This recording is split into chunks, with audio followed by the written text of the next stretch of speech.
आज से 7 दशक पहले जब संविधान सभा ने भारत के संविधान को अपनाया था, उसकी प्रस्तावना को अपनाया था, तो उस प्रस्तावना में एक पंक्ति है। हमने अपने लोगों के साथ एक वायदा किया था कि हम उनको न्याय, सामाजिक, आर्थिक और राजनीतिक प्रदान करेंगे। आज 7 दशक के बाद इस सदन को बहुत गंभीरता से इस बात के ऊपर सोचना चाहिए कि क्या जो वायदा हमने अपने लोगों के साथ किया था उसको हम पूरा कर पाए हैं कि नहीं। राजनीतिक न्याय, सामाजिक न्याय किसी हद तक हम दे पाए हैं, पर क्या जो आर्थिक न्याय का वायदा है वो हम पूरा कर पाए हैं, इसके ऊपर इस सदन में एक बहुत गंभीर चर्चा की जरूरत है। सभापति महोदय, आज सुबह जब प्रश्नकाल चल रहा था तो भारत की जो भूगोलिक परिस्थिति है उसके ऊपर सत्ता पक्ष की तरफ से एक मंत्री ने टिप्पणी की थी और मैं उस टिप्पणी को दोहराना चाहता हूं कि भारत का जो भूगोलिक क्षेत्रफल है वो दुनिया का 2.4% है। भारत की जो जनसंख्या है वो दुनिया की जनसंख्या के 17.7% है। पर भारत में जो 73% धन है, सभापति महोदय, जो 73% धन है वो 1% लोगों के हाथ में है। 101 पूंजीपति 20,70,000 करोड़ के मालिक है और भारत सरकार का पिछले वर्ष का पूरा जो राजस्व है वो 27 लाख करोड़ रहा है। वर्ष 2017-18 में जिसके आंकड़े अवेलेबल हैं, जो ये 101 पूंजीपति थे, उनका जो धन था वो 4.90 लाख करोड़ से बढ़ा था और 67 करोड़ भारत के नागरिकों का धन उसी कार्यकाल में सिर्फ 1% से बढ़ा था। और ये परिस्थिति सिर्फ भारत की नहीं है। अगर आप दुनिया का परिप्रेक्ष्य उठा के देखें तो 8 बिलियनियर्स के पास उतना ही धन है जितना 400 करोड़ लोगों के पास है। 25 बहुराष्ट्रीय कंपनियों की जो आय है वो 85% मुल्कों की जीडीपी से ज्यादा है। और इसलिए हमको बहुत गंभीरता से इस बात पे चिंता करनी चाहिए कि 124 करोड़ लोगों के लिए जो भारत के नागरिक हैं, जो हमने अपना आर्थिक ढांचा अपनाया है, क्या वो आर्थिक ढांचा सही है कि नहीं। अगर आप 1947 से लेकर 2020 तक का जो सफर है भारत का, उसको 2 भागों में बांटे।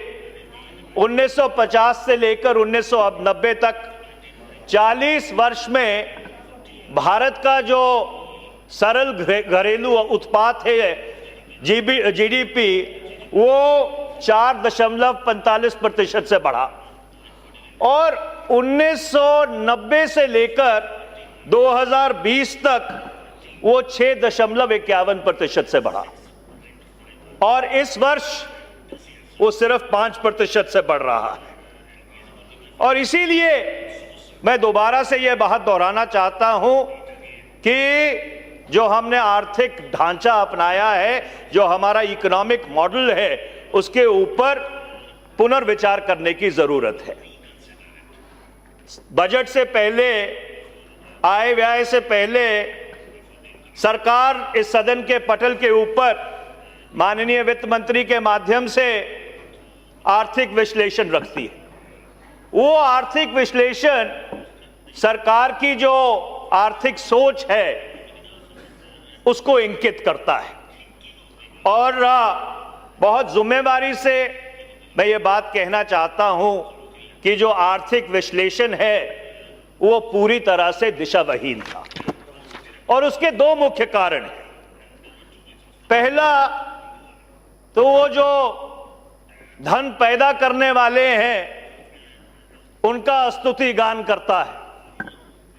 धन पैदा करने वालों से हमको कोई आपत्ति नहीं है, पर सरकार को यह साफ करना चाहिए कि सरकार की जो आर्थिक नीति है, जो आर्थिक सर्वेक्षण, आर्थिक विश्लेषण के माध्यम से इस सदन के समक्ष रखी गई, क्या वो 125 करोड़ भारतीयों के लिए काम करेगी कि 101 पूंजीपतियों के लिए काम करेगी? दूसरा, वो जो आर्थिक विश्लेषण है सभापति महोदय, वो एक पुरानी बेकार की बहस को दोबारा शुरू करना चाहता है। और वो बहस क्या है? न्यू लिबरलिज्म, नव उदारतावाद बनाम समाजवाद। अब ये 1990 की बहस है। उस 1990 की बहस को 2020 में पुनर्जीवित करने का कोई मतलब नहीं बनता। पर मैं एक बात बहुत जिम्मेदारी से कहना चाहता हूं कि जो लोग इस नव उदारतावाद, इस वैष्णवीकरण की बात को दोबारा से इस सदन के समक्ष रखना चाहते हैं, वो शायद इस बात को भूल रहे हैं कि जो नव उदारतावाद के, न्यू लिबरलिज्म के जनक थे, उन्होंने उस नव उदारतावाद को आज नकार दिया है। जो वॉशिंगटन कंसेंसस के निर्माता थे, उन्होंने उस वॉशिंगटन आम सहमति को उठाकर इतिहास के कूड़ेदान में फेंक दिया है। आज पूरी दुनिया में ग्लोबलाइजेशन के खिलाफ एक बहुत बड़ा विद्रोह है। और उस समय अगर आप एक 1990 के मॉडल को 2020 में पुनर्जीवित करने की कोशिश करते हैं तो आप भारत की जनता के साथ, भारत के लोगों के साथ न्याय नहीं कर रहे। और इसीलिए तीसरी बार मैं इस बात को दोहराना चाहता हूं कि इस सदन को बड़ी जिम्मेदारी से आने वाले भारत के भविष्य के लिए क्या आर्थिक मॉडल होना चाहिए, उसके ऊपर एक विस्तृत चर्चा करने की जरूरत है। अब मैं आम बजट पे आता हूं। सभापति महोदय, ये बहुत दुर्भाग्यपूर्ण बात है कि भारत की अर्थव्यवस्था को कोरोना वायरस हुआ है और सरकार ने उसको जुकाम की दवाई दे दी। बहुत दुर्भाग्यपूर्ण बात है।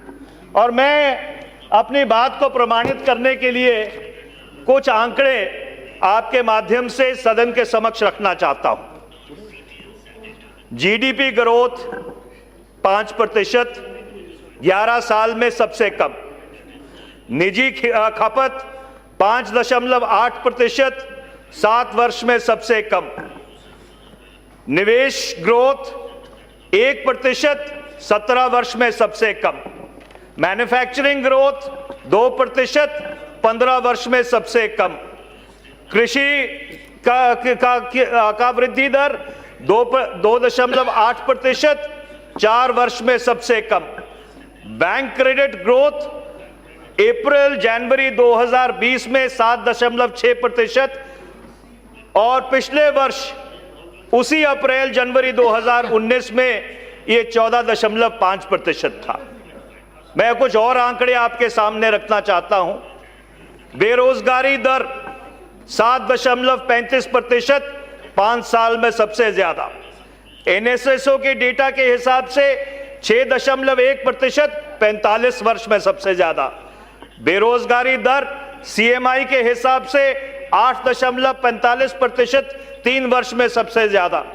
जो आयात है वो दिसंबर 2019 में 27.36 बिलियन यूएस डॉलर था, 1.8% पिछले वर्ष के बनस्पत कम।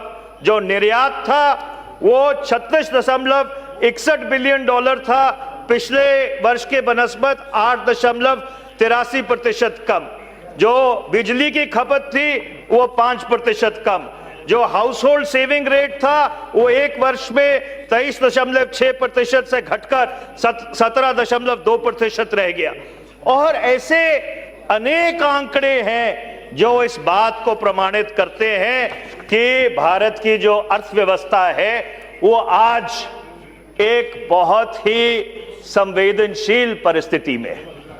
मुझे ये कहते हुए बहुत दुख होता है कि आज हमारी अर्थव्यवस्था का जो मूलभूत आधार है, जो निवेश से, जो आपके बचत से, खपत से, निवेश से और रोजगार से मापा जाता है, जिसको अर्थव्यवस्था के फंडामेंटल्स कहते हैं, सेविंग्स, कंजम्पशन, इन्वेस्टमेंट और एम्प्लॉयमेंट, आज सभी के परकच्चे उड़े हुए हैं। पिछले वर्ष सरकार ने अर्थव्यवस्था को पुनर्जीवित करने के लिए, एक लड़खड़ाती अर्थव्यवस्था को पुनर्जीवित करने के लिए कुछ स्टिमुलस देने की कोशिश की, पर मैं उस स्टिमुलस पे आने से पहले आपको कुछ और आंकड़े देना चाहता हूं कि अगर आप फिर भारत को एक परिप्रेक्ष्य में देखें तो 66% भारत की जो जनता है वो ग्रामीण इलाके में रहती है। 90 करोड़ लोग भारत के गांवों में वास करते हैं और जब तक वो खपत नहीं करना शुरू करेंगे, वो कंज्यूम नहीं करना शुरू करेंगे, भारत की जो अर्थव्यवस्था है उसका चक्र दोबारा से घूमना नहीं शुरू होगा। और सरकार ने क्या किया? सरकार ने पिछले वर्ष जो भारत के पूंजीपति हैं, भारत के धन पशु हैं, कैपिटलिस्ट हैं, उनको 1,45,000 करोड़ की रियायत दे दी। उनको 1,45,000 करोड़ की रियायत दे दी, ये सोचकर कि जो अर्थव्यवस्था का चक्र है वो दोबारा से घूमना शुरू हो जाएगा। मैं इस बात को मानने से बिल्कुल तैयार नहीं हूं कि सरकार में बैठे लोग ये नहीं जानते कि जो एक डिमांड साइड प्रॉब्लम है उसका जो सलूशन है वो सप्लाई साइड से नहीं हो सकता। और कभी कभी ऐसा लगता है कि इस आर्थिक मंदी के पीछे छिपकर क्या सरकार जो पूंजीपति हैं उनको फायदा पहुंचाने की कोशिश तो नहीं कर रही? क्योंकि 31 मार्च 2020 को जब पिछले वर्ष की कॉर्पोरेट बैलेंस शीट सार्वजनिक होंगी तो यह पता लगेगा कि उन पूंजीपतियों की जो आय है, उनका जो रेवेन्यू है वो कितना बढ़ा और भारत की अर्थव्यवस्था में उन्होंने कितना पैसा लगाया। इसकी जो सच्चाई है ये 31 मार्च 1 अप्रैल 2020 को उजागर होगी। मैं एक और आपको कुछ आंकड़े पढ़ के सुनाना चाहता हूं इस बात को प्रमाणित करने के लिए कि जो समस्या है वो डिमांड साइड है, जो उसका सलूशन दिया जा रहा है वो सप्लाई साइड सलूशन है। अब आप इस बजट के आंकड़े उठा के देखिए। मनरेगा जो सीधे तौर पर गरीब आदमी के हाथ में, जो सबसे गरीब है, जो सबसे वंचित है, जो सबसे शोषित है, उसके हाथ में पैसा पहुंचाता है, उसको पिछले वर्ष जो रिवाइज्ड एस्टिमेट था वो 71,002 करोड़ रुपए था, उसको कम करके 61,500 करोड़ रुपए कर दिया गया है। 13.4% से उसको कम कर दिया गया है। पिछले वर्ष पीएम किसान के ऊपर 75,000 करोड़ रुपया बजटेड था, खर्च कितना हुआ? 54,370 करोड़। पिछले साल प्रधानमंत्री ग्राम सड़क योजना के ऊपर 19,000 करोड़ रुपया बजटेड था, खर्च कितना हुआ? 14,070 करोड़। एग्रीकल्चर और एलाइड एक्टिविटीज जो माननीय वित्त मंत्री जी के वित्तीय भाषण का एक बहुत बड़ा अंग था, उस पे पिछले साल जो बजटेड था वो 1,51,518 करोड़ था। जो रिवाइज था वो 1,20,835 करोड़ था। और इसी तरह से यूरिया सब्सिडी के ऊपर जो रिवाइज बजट था वो 53,629 करोड़ था। जो खर्चा किया गया वो 47,805 करोड़ था। ग्रामीण विकास के ऊपर जो रिवाइज बजट था वो 1,43,409 करोड़ था। इस वर्ष जो बजट किया गया है वो 1,44,817 करोड़ है। महज 0.098% से वो आउटले को बढ़ाया गया है। मैं बहुत विनम्रता से सरकार से ये पूछना चाहता हूं कि अगर सरकार भारत की अर्थव्यवस्था को दोबारा चलाना चाहती है तो क्या सरकार ये नहीं समझती कि जब तक 90 करोड़ लोग खपत करना नहीं शुरू करेंगे, आप उनके हाथ में पैसा नहीं देंगे तो जो अर्थव्यवस्था का घटना चक्र है वो नहीं घूम सकता? क्या सरकार इस बात को समझती नहीं है? और अगर सरकार इस बात को समझती है तो उस पर काम करने के लिए तैयार क्यों नहीं है? क्यों जितनी वो स्कीम्स थी, जितनी वो नीतियां थी जिनके कारण अर्थव्यवस्था रिवाइव हो सकती थी, घटना चक्र घूम सकता था, उसके ऊपर पैसे बढ़ाने की जगह उस पर कटौती की गई है। अब सरकार ने अपने बजट में एक घोषणा की कि हम इनकम टैक्स एग्जम्पशन देके भारत की अर्थव्यवस्था को बढ़ाने की कोशिश करेंगे। मैं बहुत विनम्रता से पूछना चाहता हूं सभापति महोदय, भारत की जो अर्थव्यवस्था है वो 148 लाख करोड़ की है। 4% आयकर दाता भारत का 60% टैक्स देते हैं। 4% असेसीज एक्चुअली पे 60% ऑफ आवर टैक्स। और अगर सरकार के आंकड़ों से भी अगर जाएं आप, अगर आपने 40,000 करोड़ रुपए की रियायत दे भी दी, जो कि 40,000 करोड़ नहीं होगी, पर अगर मान लिया कि 40,000 करोड़ की आपने रियायत दी भी दी तो ऊंट के मुंह में तिनके के बराबर है। कैसे भारत की अर्थव्यवस्था दोबारा से घूमना शुरू करेगी? इसी तरह से dividend distribution tax, dividend distribution tax में आपने क्या किया है कि कॉर्पोरेट से हटाकर उसका बर्डन इंडिविजुअल के ऊपर डाल दिया है। तो एक हाथ से दे और दूसरे हाथ से ले, ये डिविडेंड डिस्ट्रीब्यूशन टैक्स की कहानी है। हाँ, कुछ कॉर्पोरेट्स के ऊपर जो रेगुलेटरी बर्डन है वो जरूर कम होगा, पर भारत की अर्थव्यवस्था का इसके ऊपर कोई असर नहीं पड़ने वाला। मैं 3 आखिरी चीजें और कहना चाहता हूं सभापति महोदय कि 1947 से लेकर 2020 तक इस देश के लोगों की गाढ़ी कमाई से भारत का सार्वजनिक क्षेत्र खड़ा किया गया, जिसे आप पब्लिक सेक्टर कहते हैं। अब वित्त मंत्री जी उस पब्लिक सेक्टर को डिसइन्वेस्ट करना चाहती हैं 2,10,000 करोड़ रुपया कमाने के लिए, जिससे वो अपना वित्तीय घाटा पूरा करना चाहती हैं। वो LIC को भी बेचना चाहती हैं, वो BPCL को भी बेचना चाहती हैं, वो एयर इंडिया को भी बेचना चाहती हैं, और भी जो कंपनियां उनके संज्ञान में आए उनको भी बेचना चाहती हैं। पर उस सबसे पहले मैं एक बहुत बुनियादी सवाल सरकार से पूछना चाहता हूं, और वो बुनियादी सवाल ये है, क्या ये सरकार इस बात को मानती है कि इस देश में सार्वजनिक क्षेत्र होना चाहिए? Does the government believe that India requires a public sector? दूसरा सवाल मैं ये पूछना चाहता हूं कि क्या सरकार को पब्लिक सेक्टर में विश्वास है? तीसरा, क्या सरकार स्ट्रेटेजिक और नॉन स्ट्रेटेजिक पब्लिक सेक्टर में कोई फर्क करती है? और यह बात मैं इसलिए कह रहा हूं क्योंकि जब आर्थिक महामंदी का माहौल था इस 2008 में, तो अगर इस देश की अर्थव्यवस्था को किसी ने बचाया तो हमारे पब्लिक सेक्टर बैंकों ने बचाया और भारत के पब्लिक सेक्टर ने बचाया। नहीं तो बाकी दुनिया की तरह भारत की अर्थव्यवस्था भी लुढ़कती हुई कहीं पे पाई जाती।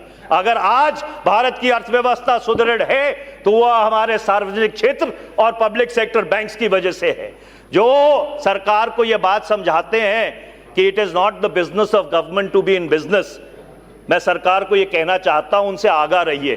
कल को यही लोग आपको ये कहेंगे that it is not the business of government to be in governance. इन लोगों से आगाह रहने की जरूरत है, जो आज ये कहते हैं it is not the business of government to be in business, tomorrow they will say it is not the business of government to be in governance. आप कहां तक इस चीज को लेके जाएंगे, इसके ऊपर एक बहुत गंभीरता से सरकार को चर्चा करनी चाहिए। मैं एक और बात आपके समक्ष रखना चाहता हूं कि आज शायद पहली बार हुआ है इस देश में कि सरकार के जो इकोनॉमिक नंबर्स हैं, सरकार के जो आर्थिक आंकड़े हैं, उन आर्थिक आंकड़ों के ऊपर प्रश्न चिन्ह लगा है। एक जवाहरलाल नेहरू विश्वविद्यालय की, आप नहीं मानते उस विश्वविद्यालय में, पर माननीय वित्त मंत्री जी उसी की छात्रा रही हैं। उनके एक अर्थशास्त्री ने, एक इकोनॉमिक्स के प्रोफेसर ने तो यहां तक कह दिया कि every single number in the budget is a लाई।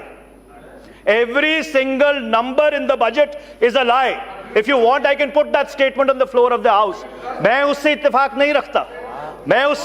नहीं रखता, पर मैं ये कहना चाहता हूं कि जब इस देश के अर्थशास्त्री, जब अर्थशास्त्र के प्रोफेसर ये बात सार्वजनिक तौर पे कहते हैं कि every number in the budget is a lie, इसका बहुत नकारात्मक असर पूरे विश्व में भारत की छवि को लेकर पड़ता है। तो सरकार को अपने जो आर्थिक आंकड़े हैं उनकी विश्वसनीयता दोबारा कायम करने के लिए एक पहल करनी चाहिए। मैं सिर्फ दो बात कह के अपनी बात समाप्त करता हूं।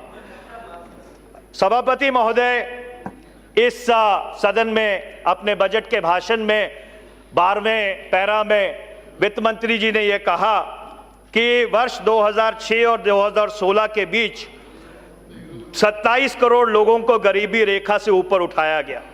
27 million people were lifted out of poverty and we should be proud of it. मैं आपके माध्यम से बताना चाहता हूं कि उन 10 वर्षों में 8 साल इस देश में यूपीए का शासन था और 2004 से लेकर 2014 तक भारत की अर्थव्यवस्था 8.2% से साल बर साल 10 साल बढ़ती रही। इसके बावजूद की आर्थिक महामंदी आई, यूरोजोन क्राइसिस आया, जो कच्चे तेल की कीमत थी वो आसमान छू रही थी। अगर 27 करोड़ लोगों को गरीबी रेखा से ऊपर उठाया गया सभापति महोदय, तो 8% जीडीपी के वृद्धि दर के साथ हमने एक मूलभूत ढांचा तैयार किया था। राइट टू इंफॉर्मेशन, सूचना का अधिकार, मनरेगा रोजगार का अधिकार, आरटीई शिक्षा का अधिकार, खाद्यान्न सुरक्षा फूड सिक्योरिटी खाद्यान्न का अधिकार, और डीबीटी जिसकी आप आज बात करते हैं जैम, वो भी उसी समय शुरू किया गया। तो कोई जादू की छड़ी नहीं घुमाई थी यूपीए की सरकार ने। एक बहुत संवेदनशीलता से एक तरफ भारत की अर्थव्यवस्था को बढ़ाया था और दूसरी तरफ ये सुनिश्चित किया था कि वो बढ़ती अर्थव्यवस्था का जो फायदा है वो गरीब से गरीब आदमी तक पहुंचे, वो आखिरी कतार में खड़े हुए आखिरी व्यक्ति को जाए। इस तरह से 27 करोड़ लोगों को गरीबी रेखा से ऊपर उठाया गया था। अंत में मैं सिर्फ आपको एक बात कहना चाहूंगा कि एक अमेरिका के पूर्व डिफेंस सेक्रेटरी ने, रक्षा सचिव ने, माननीय वित्त मंत्री जी रक्षा मंत्री भी रह सकी हैं, उन्होंने एक बहुत सटीक बात कही थी। उन्होंने बात यह कही थी कि money is a coward and money goes to the safest harbour. सामाजिक तनाव और आर्थिक विकास साथ साथ नहीं चल सकता। अगर आप आर्थिक विकास चाहते हैं तो इस देश में सामाजिक सद्भाव बना के रखना बहुत जरूरी है। ये सीएए, एनआरसी, एनपीआर अगर आप करेंगे तो उसका सीधा सीधा असर भारत की अर्थव्यवस्था के ऊपर पड़ेगा। अगर आप भारत की अर्थव्यवस्था को बढ़ाना चाहते हैं, अगर आप आखिरी कतार में खड़ी आखिरी व्यक्ति को आप फायदा पहुंचाना चाहते हैं, तो वो नकारात्मक सीएए, एनपीआर और एनआरसी के माध्यम से नहीं होगा। वो दलगत राजनीति से ऊपर उठकर, सांप्रदायिक राजनीति से ऊपर उठकर आपको देश के बारे में सोचना पड़ेगा। बहुत बहुत धन्यवाद।